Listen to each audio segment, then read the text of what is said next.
Hello and welcome to this episode of Active Generosity, a podcast with Stewardship. I'm your host, Ruth Jackson. Each month I chat to someone from the Stewardship community about their journey of generosity. Joining me on the podcast today is Stewart McCulloch, CEO of Christians Against Poverty, also known as CAP. Stewart joined CAP in January 2024 following 5 years as CEO here at Stewardship, where he brought the organisation through a time of significant transformation and development, including creating an award-winning philanthropy team and seeing annual giving increase by 40%. He is also a council member of the Evangelical Alliance. Stewart has previously worked as Global Insurance Director for Vision Fund, the microfinance operation of World Vision, helping millions of the poorest farmers in Africa and Asia recover their livelihoods from climate and other shocks. He is an experienced chartered accountant who spent the early part of his career in management consulting before leading a number of insurance businesses through very significant change. Stewart, thank you for joining us today and a very warm welcome. It's really lovely to see you again, and especially in CAP's 30th year. I'd love to know, how are you marking the anniversary? Yeah, well, thanks. I'm glad to be here. Yeah, we're doing several things. The first thing is we have an annual conference. Well, we have 8 of them in regions across the UK because we cover the whole gamut, and we'll be having those a sort of special set of conferences. We're reckon we'll get about 2,000 people to them. John Kirkby, our founder, will be our keynote speaker. We've got lots of other exciting things, and there's going to be a sense of reunion as well. So we'll be inviting people back who's been part of CAP before. And also in our 30th year, we're coming together with Community Money Advice. They're actually 30 next year, so it's a sort of joint 30th in some ways for us. So that's terribly exciting. And we're going to be looking at what we've done in the past. To put that into a sense of scale, we've visited 100,000 homes. Who have had problem debt. We've trained about 100,000 people in financial resilience, and we've cleared about £500 million in debt over those 30 years. And our plan, coming together with CMA and other things we're doing, new computers, etc., we'll be able to do what we've done in the last 30 years in the next 6 years. And that's at a time when it's really challenging out there. We reckon about 15 million people in the UK are highly stressed about their finances every day. About 9 million people have crisis levels of debt. About 11 million people can't afford the essentials of life. So what we're needed more, well, the church and CAP is needed more than it's ever been needed in our 30 years. So in some ways, we're celebrating with a message of hope out into our communities, just as we do every year. That's an incredible story of impact so far, and amazing that you're set to be able to really accelerate the rate and pace of that impact as well. So coming back to your time with us here at Stewardship, you, as former CEO, you're obviously very familiar with our work. How would you say that your understanding of biblical stewardship and generosity evolved in the 5 years you were at the helm? And then how has that been shaping your leadership of CAP now? I feel everybody at Stewardship knows the answer to this, so you'll nod. I joined from World Vision. I've been working in Africa and Southeast Asia, coming to CAP and to Stewardship, and I felt I needed a theology. Where's the theology of generosity in the Bible? And what I settled on for my 5 years was 2 Corinthians 8 and 9 in full. Both chapters, which is really a story of Paul, who's a he's acting as a fundraiser, is essentially raising an enormous gift from the Corinthians and the Macedonian churches, the Northerners and the Southerners, in Greek terms, but that also translates into UK terms. And he raises this enormous gift for the saints in Jerusalem who are having an absolutely terrible time. And in many ways, this is where the Gentiles and the saints in Jerusalem come together. This is the bringing together of the Christian faith. And it's such an important gift that when he's in Corinth and he's collected the gift, he writes Romans. So he sends a letter to the Romans, but he doesn't go to Rome. He goes to Jerusalem to deliver this gift and then goes to Rome, which is a 2-year detour, which is, as you know, how Paul does detours or does 2 years of beatings, shipwrecks, and all those other things. And that's how important this gift was in the completion of his ministry and the drawing the threads together. And in that story, it paints a picture of an unnamed brother who is trusted by the church to administer this gift in a way pleasing to God and to man. And I always felt that stewardship was that unnamed brother, the person who was really making all this possible, making sure everybody can trust one another, making everything well administered and well done, and really being an inspiration to everyone. And that's the sort of biblical generosity picture that I think fueled my time at stewardship. And how that applies now is he's in exactly the same way at CAP. I mean, I've gone from being the guy who's working with the donors to being the guy who's the charity leader. So that's a change of role. But I think the key thing I learned at stewardship was in Christian giving is about relationship. It's about everybody being part of the ministry and connecting their giving all the way through to the impact it has on people and their lives and their walk with Jesus. And I think that never leaves you, that sense of personal connection. And I have to say, looking at that slightly negatively, that the enemy, Mammon, hates that sense of personal giving, of connection and of relationship. There's nothing he hates more. He loves the anonymous direct debit that never touches the sides. He hates that sense that we are part of the ministry that we're giving to, that we understand it, that we're praying for it, that we're acting within it. And certainly at CAP, we call our donors life changers, and I much prefer to call them that because that's what they're doing. This isn't our way of raising money; it's God's way of raising people, and that money always goes, and we always connect them with the stories and the impact it's having on transforming lives of some people in incredibly desperate situations. And that's what we do. So it's come with the spirit of generosity has come with me to CAP as well. And I've witnessed it the same. I mean, you said in the blurb at the beginning that I led stewardship that whilst it grew 40%. And I just want to put that in some context because I don't want to claim to be this fantastic CEO, right? That was the Christian community stepping forward in generosity during a crisis called COVID and the cost of living crisis. It's not a measure of stewardship. It's a measure of the church and the generosity of Christians across this nation going, this is the time to step forward. And it gave me goosebumps at the time how much they did. It's definitely a mark of the vibrancy of generosity and the spirit in the church in the most difficult of times. Thank you for unpacking that, Stewart.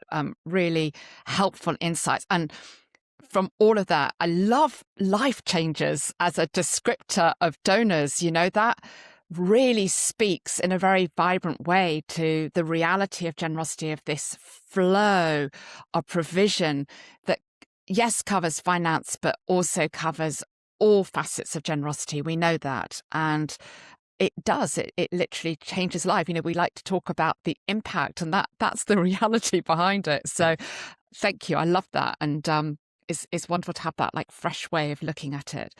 So I'd now like to touch, if I may, on your personal story of faith and generosity. I'm privileged to know a little bit of your backstory, but I'm sure others will love to hear that as well. When and how did you become a Christian? And what part has generosity played in your faith journey? You know, quite apart from the minor detail of you being CEO here at Stewardship for Yes. a few years. But before that, Yeah, well, I think that if I start when I was really quite young, some neighbours kindly took me to Sunday school. So my family didn't go to church, but I did until from probably when I was from about 5 or 6 to probably about 10. And and that gave me an incredible grounding. It was actually a very good Sunday school that they took me to. But at about 10, I decided that my schoolwork was more important.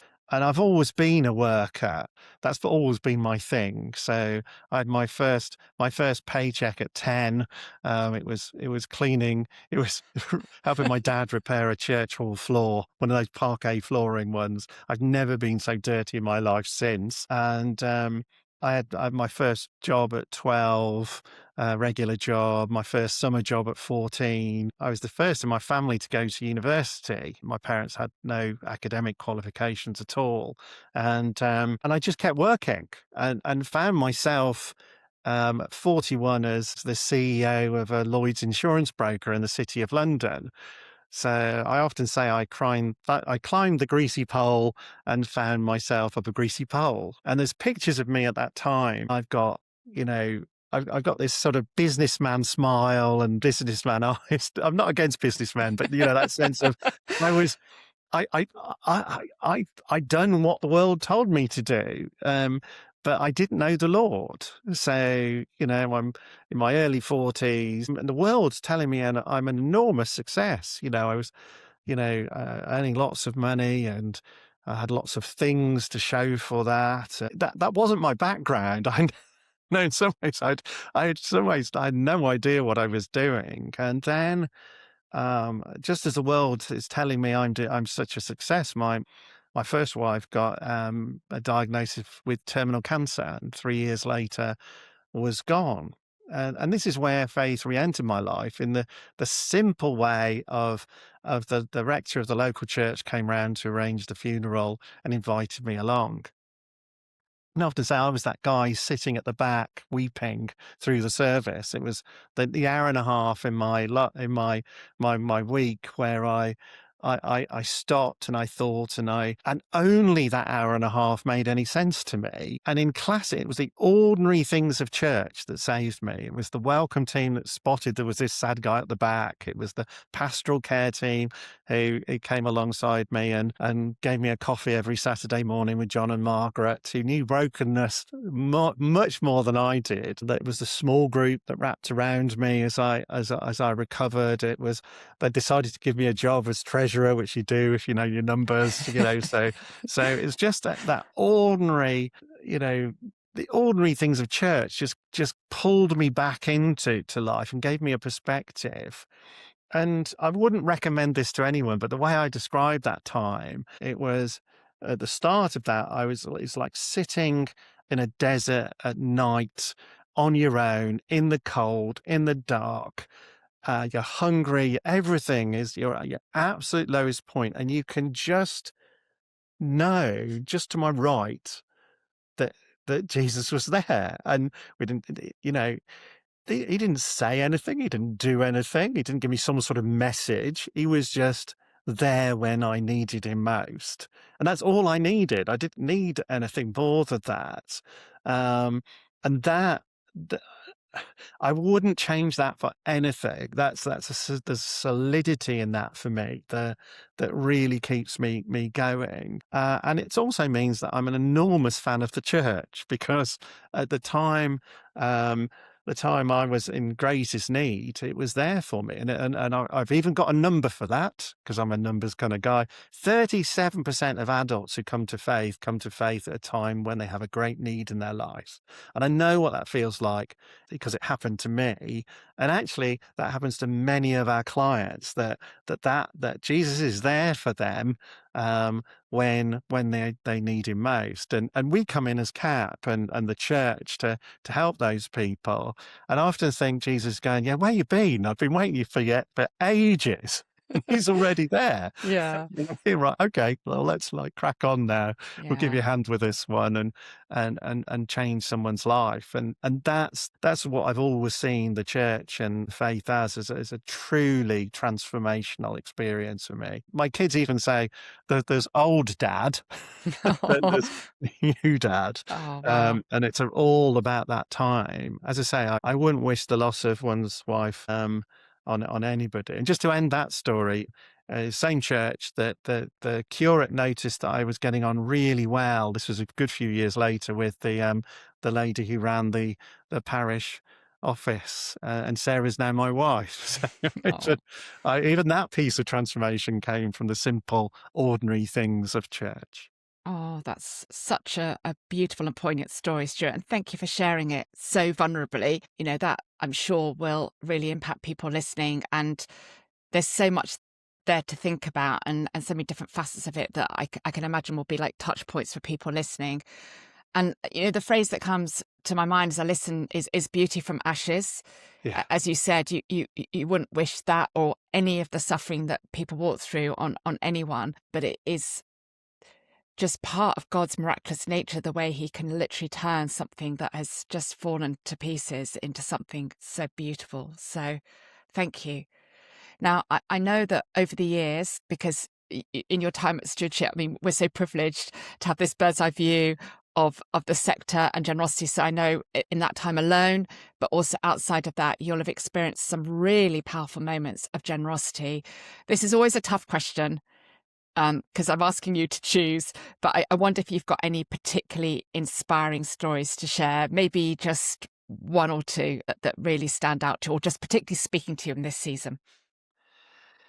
Right at the beginning of my journey at Stewardship, I kind of knew that philanthropy, helping people who are blessed with means, deal with that in a Christian way, was going to be a core part of the ministry. But it really hadn't reached its full potential. So it was like, well, what do we do? So I I managed to persuade two couples to come with me and Sarah on a week's tour of America. So we went to meet American philanthropists. We went to Chattanooga, Memphis, Nashville, Atlanta. So it was all sort of in the southern states and pinged around. And I'm a terrible host. We stayed in some dreadful hotels that I'd and I always remember as we're leaving Memphis having stale pizza with these ultra high net worth people at Memphis airport, because I just hadn't figured out how we were going to have tea. But it was life changing for all three couples, because it was what we were meeting with people with people who'd really gone all in.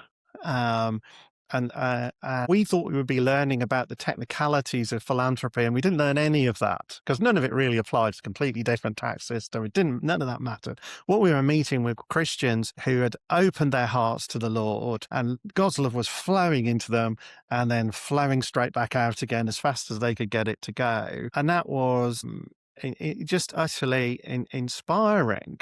And this was late 2019. Um, right, we got some clarity on what the way forward was.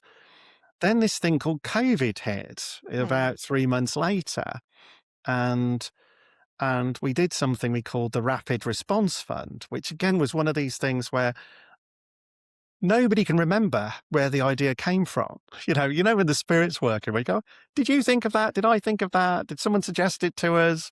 No, we just did it. And I can't for the life of me remember whose idea it was.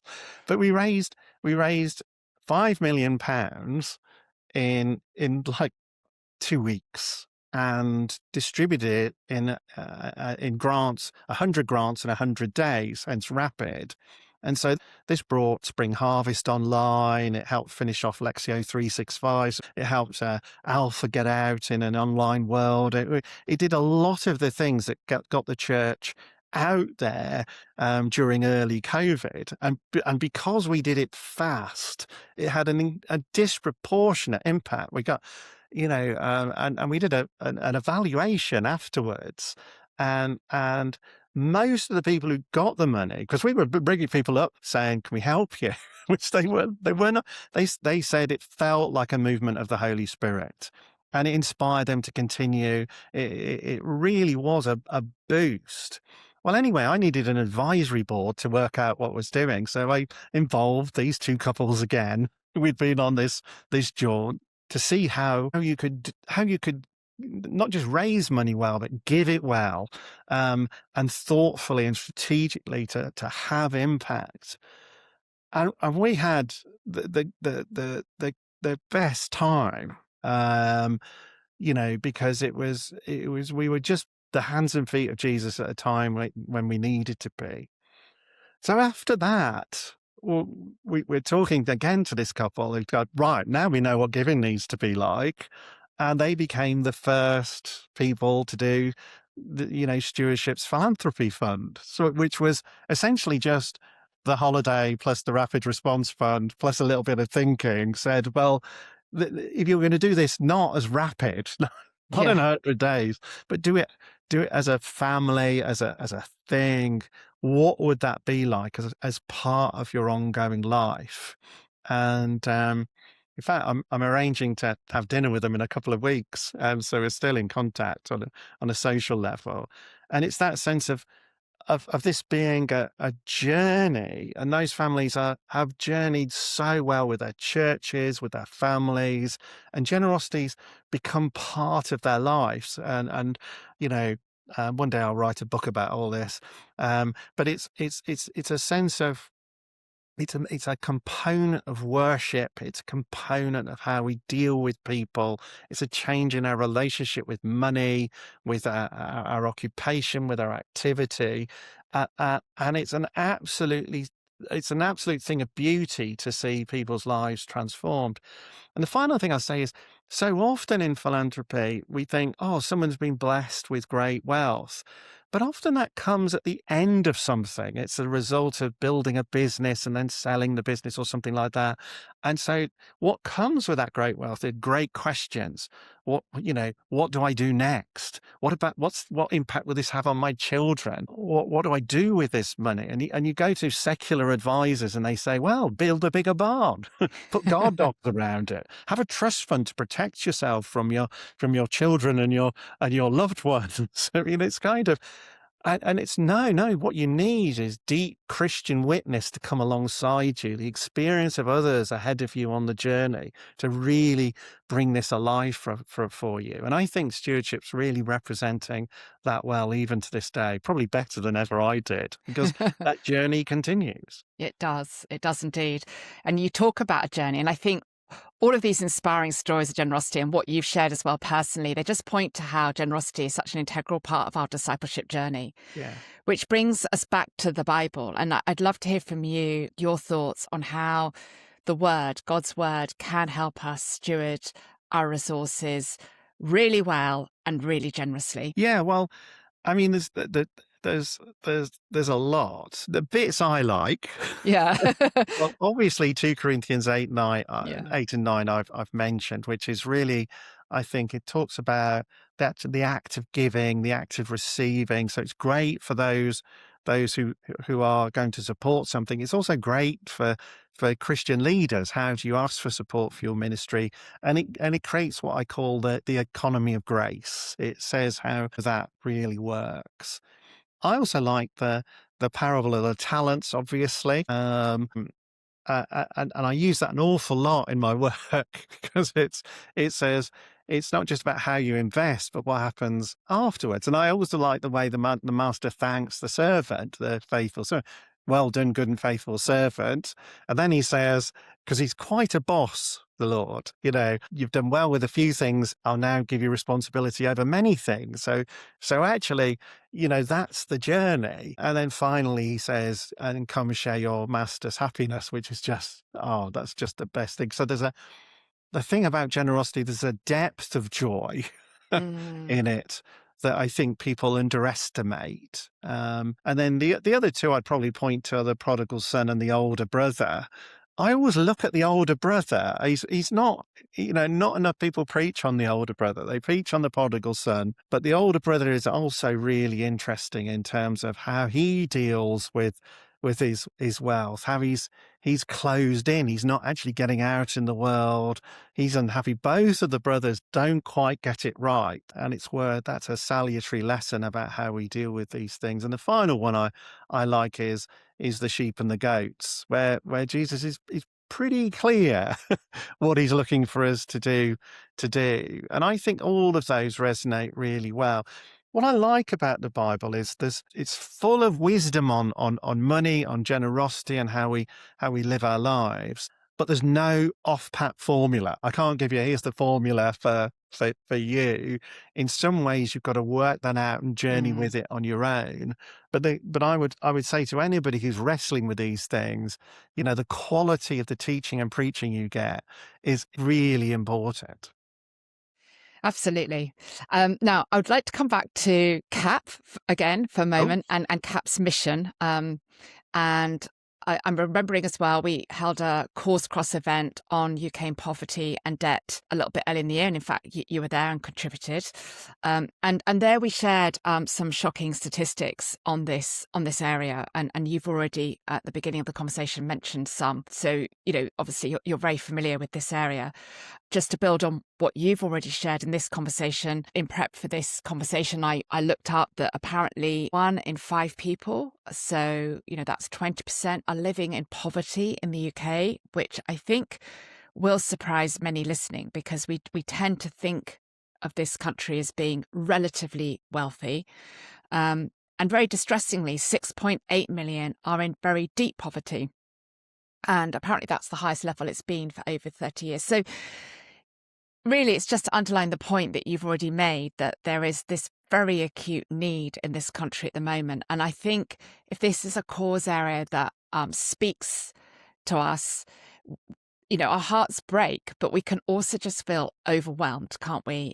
How can we respond? What's your wisdom in the face of such scale of need, really? Yeah, I mean, let me start in a slightly odd place. Half of us will have a debt crisis at some point in our life. Half. Wow. Half. So, and then people often talk about the depth of need, and then I say, well, how are you doing? Are you making ends meet? Are you going on the holidays you thought you'd be going? Are you in the house you thought you'd have? Are you, do you replace your car as often? I think that I would say half of us are struggling to make ends meet, if not more. My kids have really good jobs. One's a GP, one's a university lecturer, one works in the House of Commons. It's not easy, and it's got a lot harder over the years. And then just look at the numbers. From pre-COVID to now, so 2018 to now, inflation's increased by 35%. Now, if you're on a lower income and you're just buying the basics of food, rent, electricity, those sorts of basics, your inflation rate's actually been 50% plus. But your income's probably not gone up at all. Certainly our clients in the bottom 20% not gone up at all. And certainly even average wages haven't kept up, anywhere near kept up with that. So what we're all doing, as it were, is feeling the pinch. And certainly at certain points, we feel the pinch more strongly. You're twice as likely to be in financial problems if you've got kids. And much more if you're a single parent. I was a single parent for 7 years. That's the hardest thing I ever did. It's so we're all feeling the pinch. So this isn't us thing.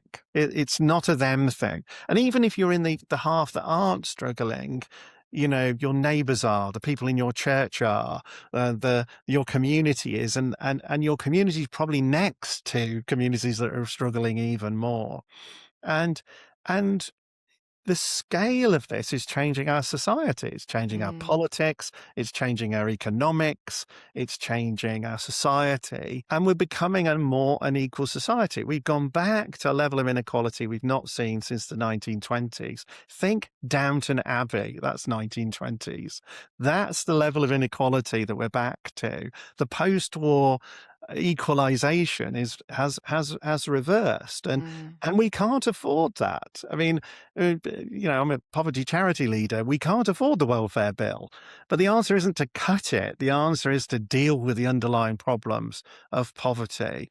And there are lots of threats to that. There's the conflict in Iran. There's the march of AI and what that's going to do for employment.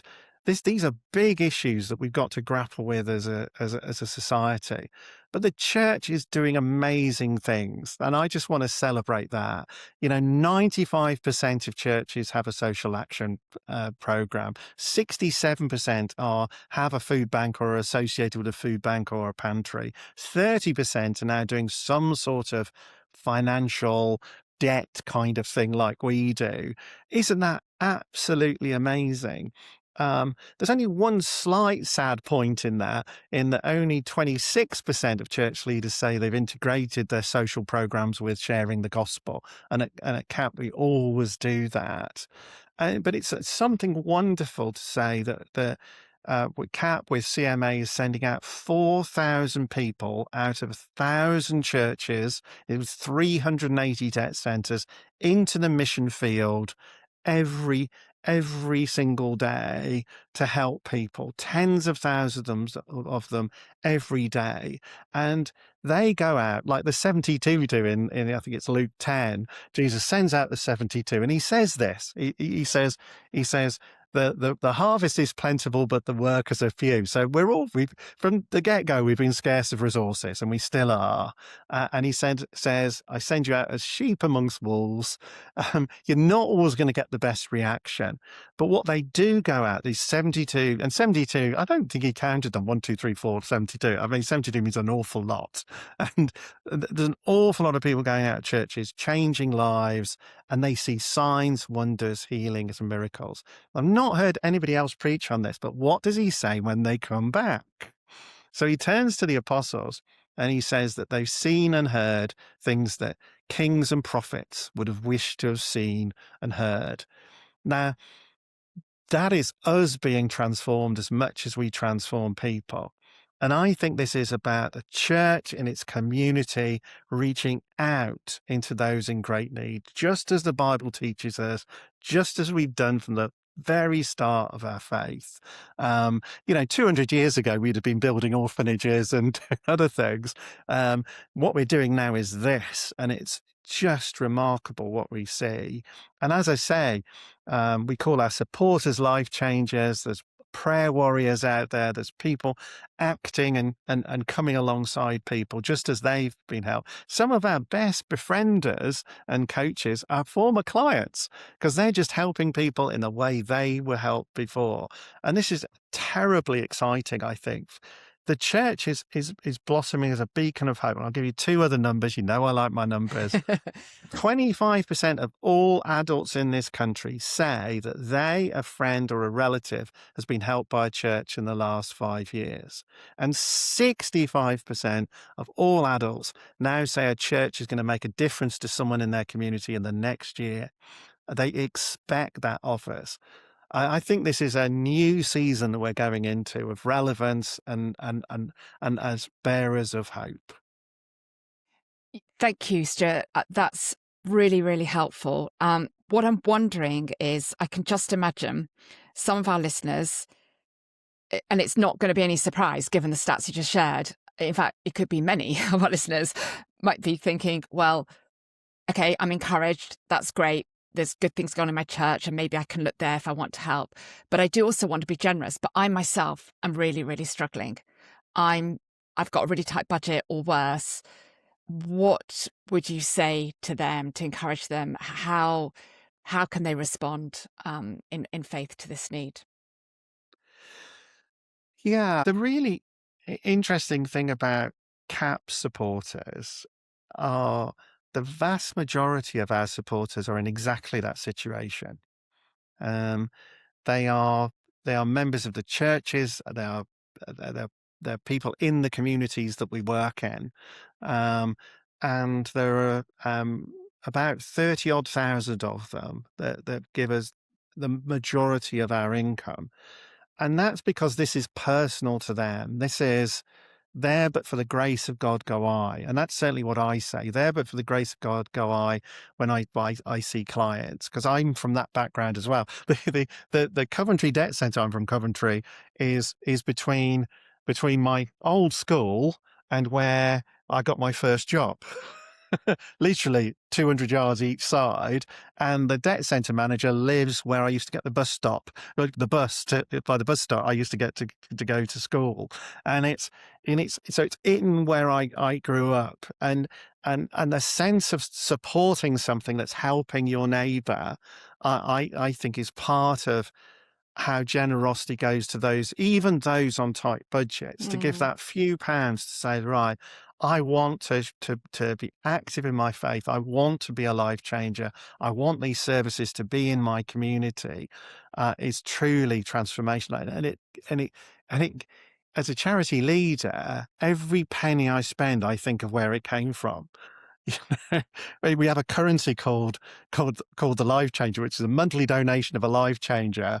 Is that's how we count things, because that's how we know how meaningful that is to people, that they've given us stewardship over that money to have an impact in people's lives. And I would say that it's part of the sense of abundance that comes from relying on the Lord. The world tells you everything is scarce. The Lord tells you everything is abundant.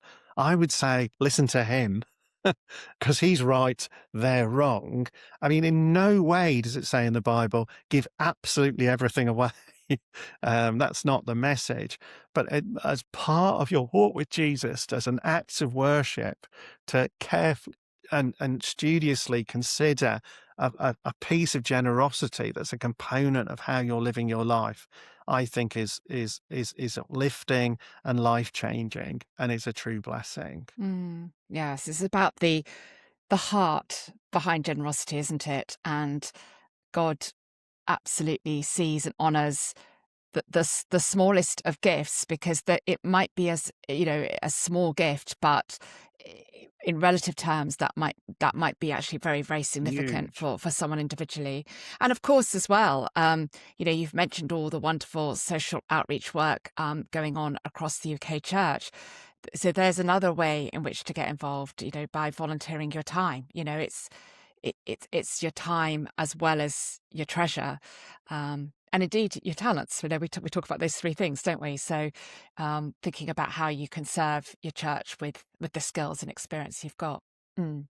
Yeah, I mean, that's how my Yeah. first memory of generosity was. My dad, we didn't have a lot of money as No. kids. But my dad's a carpenter. So he would, like this church floor, which was my first paycheck. We didn't expect to get paid. It's my dad doing a favor for the local church.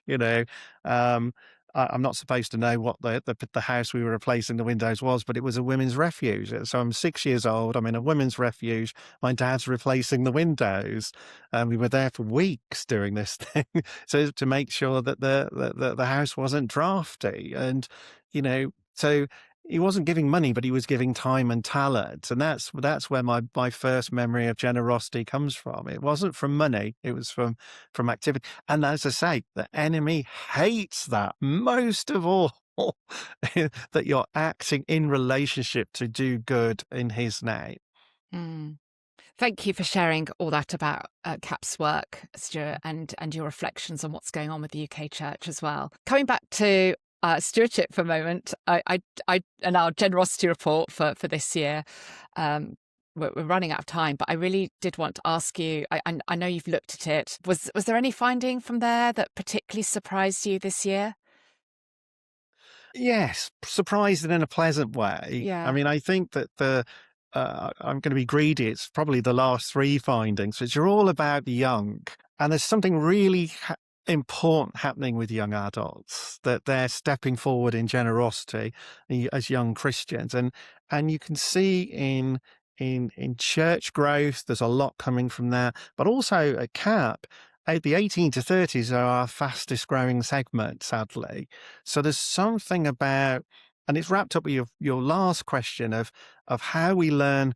If we learn to steward, we learn to be generous, we learn to manage our resources well, the more we do that, the more that we launch ourselves properly into adult life. And it's a real encouragement, I think, that the young adults are grappling with that. And I think that's super strategic. And what I observe of stewardship now is that it's really grabbing hold of that trend of a new generation of givers and supporters and missional people coming through. And I think that's a really important part of your ministry. So I'm terribly excited about that. Wonderful. Okay, so we need to finish this conversation, sadly, because we're rapidly running out of time. You'll have to edit me down. Before you go, though, a couple of things I always like to ask my guests. You have wonderfully referenced lots of different stories and verses in the Bible, particularly from that section in Corinthians. Do you have a favourite? If there was one that you wanted to pick out on generosity? I think I know the answer. I do. It's in two parts. So really quickly. So this is 2 Corinthians 9, 8-9. Yeah. 8, I had it painted above the stewardship office, and it's still there, I noticed. Indeed. When I came for the... So yes. I'll read that. And then the second part of it is really more about my time at CAP. So if I just read 8 and 9 very quickly. And God is able to bless you abundantly, so that in all things, at all times, having all that you need, you will abound in every good work. Here's the second part. As it's written, they have freely scattered their gifts to the poor, their righteousness endures forever. And that sums up stewardship and CAP in my favourite pair of verses. And I love the abounding word and all the alls. Sorry for the emphasis. Yeah, no apology needed. Very inspiring way to close this conversation. But before I let you go, I always want to finish by asking, how can we be praying for you on your journey of generosity? Well, probably 3 things in at the moment. So there's the coming together of Christians Against Poverty and Community Money Advice to have 4,000 people out in the mission field, and we'd love prayer for that, because I think this is a real mark of the season that we're in. A prayer for me. I'd love you prayer for myself, to give me the strength and inspiration to build the team to really make that happen. And then the final thing is that God places our ministry on the hearts of those who want to pray, give, or act to bring those in greatest need into a relationship with Jesus. As I said before, this ministry isn't about raising money, it's about raising people. Thank you, Stewart. We'll certainly add those prayer notes to the show notes, and I will be praying for you as well. So we really are out of time, but thank you again for your time today and for the rich, challenging and very inspiring conversation. I've really, really enjoyed it. And thank you to you, our listeners and viewers, for joining us. Please keep sharing this podcast with others, and please take a moment to leave us a review. Until next month, goodbye. You've been listening to Active Generosity, a podcast with Stewardship. If you enjoyed this episode, you can subscribe via the show notes, where you'll also find information on how we support our donors and the many charities, churches, and Christian workers who are our partners. Positive reviews and shares to your network are all very welcome. See you next month.